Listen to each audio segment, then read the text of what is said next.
मिश्रा का और आप देखना शुरू कर चुके हैं द डिबेट। और आज हम बात करेंगे कि उत्तर प्रदेश में चुनाव की रणभेरी बज चुकी है।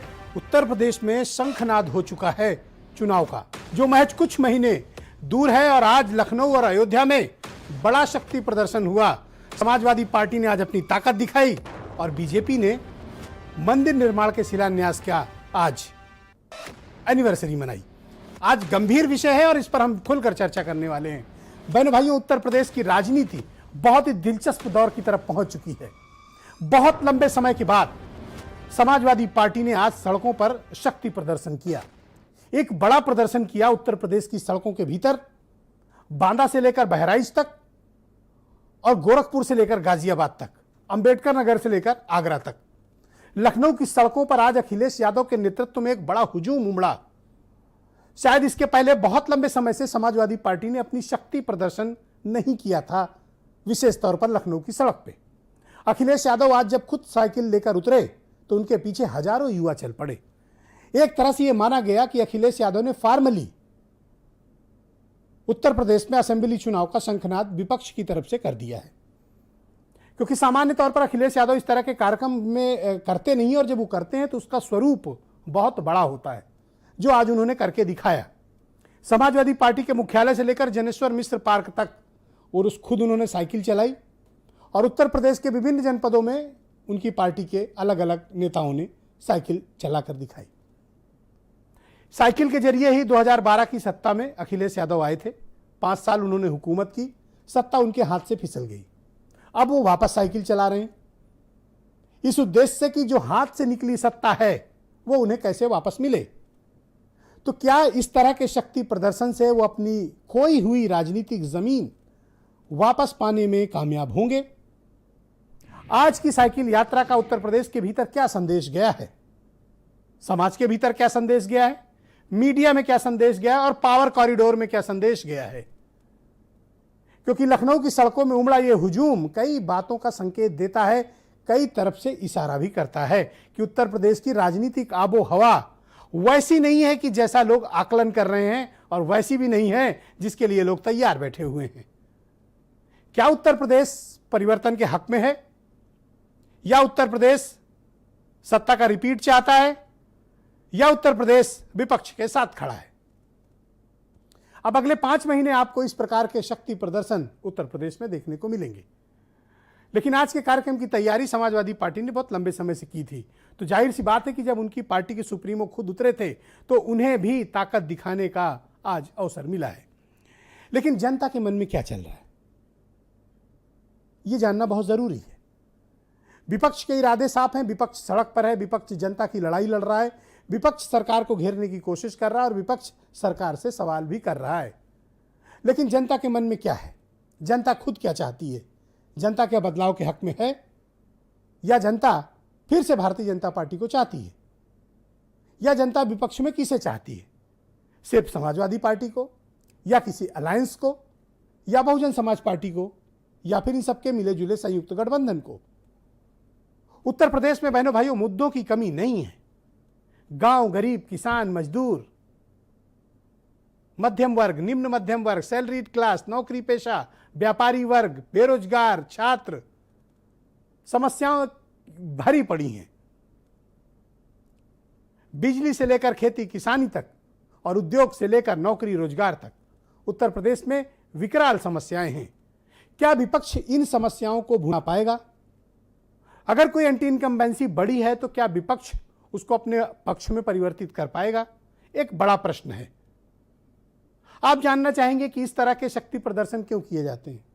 इस तरह के शक्ति प्रदर्शन के जरिए राजनीतिक दल अपने कार्यकर्ताओं का मनोबल बढ़ाते हैं, अपने मुद्दों पर अडिग होते हैं और जनता के बीच एक संदेश देने की कोशिश करते हैं। अगर प्रदर्शन सक्सेसफुल है तो जनता के बीच मैसेज अच्छा जाता है, प्रदर्शन नाकाम होते हैं तो संदेश भी गलत जाता है। तो आज समाजवादी पार्टी ने अपनी ताकत का इजहार किया। पिछले दिनों आपने देखा होगा कि पंचायत चुनाव किस तरह से लड़े गए, किस तरह से जीते गए। उसके बाद से समाजवादी पार्टी तैयार होकर बैठी थी कि वो इसका जवाब देगी जो उन्होंने आज दिया।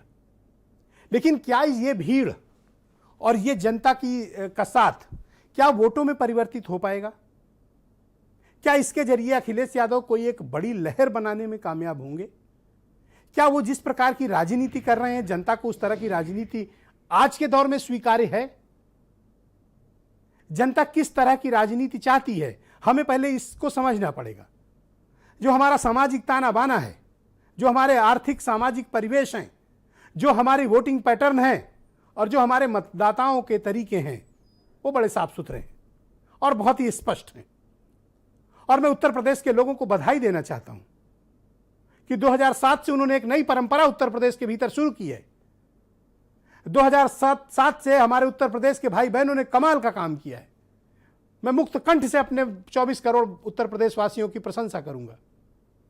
2007 के पहले उत्तर प्रदेश में लूली लंगड़ी सरकारों का दौर था, आधी अधूरी सरकारों का दौर हुआ करता था। भानुमति के कुनबे जोड़े जाते थे, 20-20, 25-25 दल मिलकर सरकार बनाते थे और सरकारें 2-3 साल में धड़ाम हो जाती थी।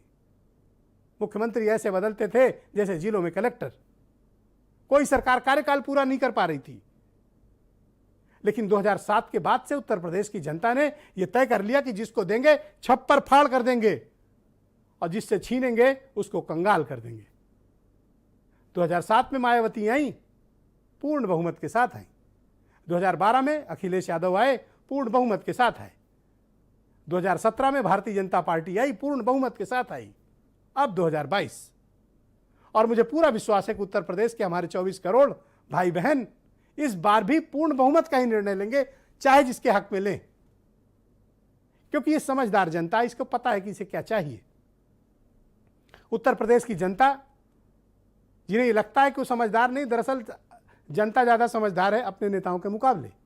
उसको अपने इश्यूज पता है, उन्हें पता है कि क्या उनके लिए सही है, क्या गलत है।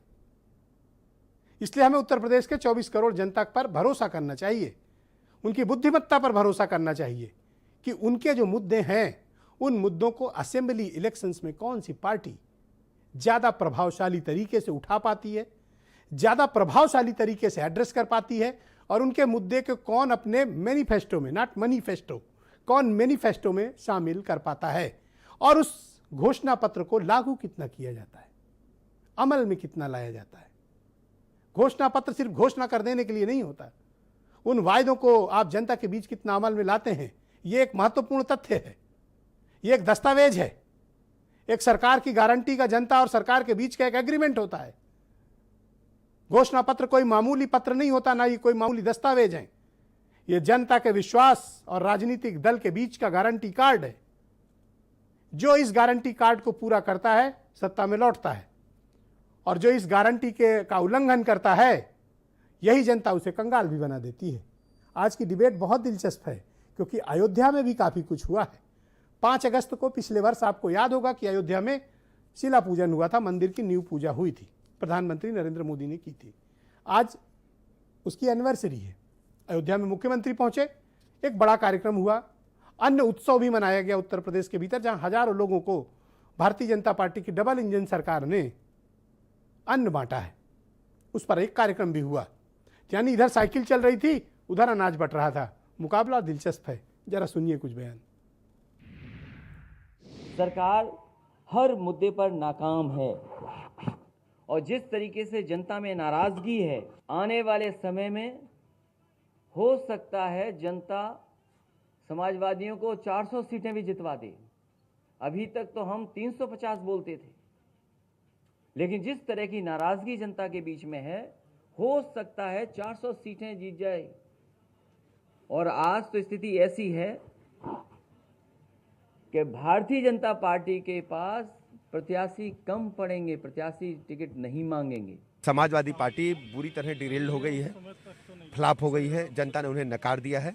आप देखेंगे जब परिणाम आएगा, भारतीय जनता पार्टी दोबारा 350 से अधिक सीटें लेकर के सरकार बनाएगी। उनको अपने दामन में झांक कर देखना चाहिए।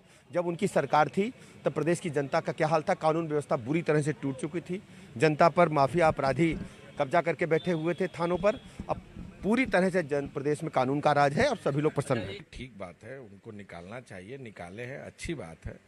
लेकिन कहीं ना कहीं, और उत्तर प्रदेश की जनता जानती है कि कांग्रेस पार्टी पहले दिन से पिछले 4.5 सालों से संघर्ष कर रही है।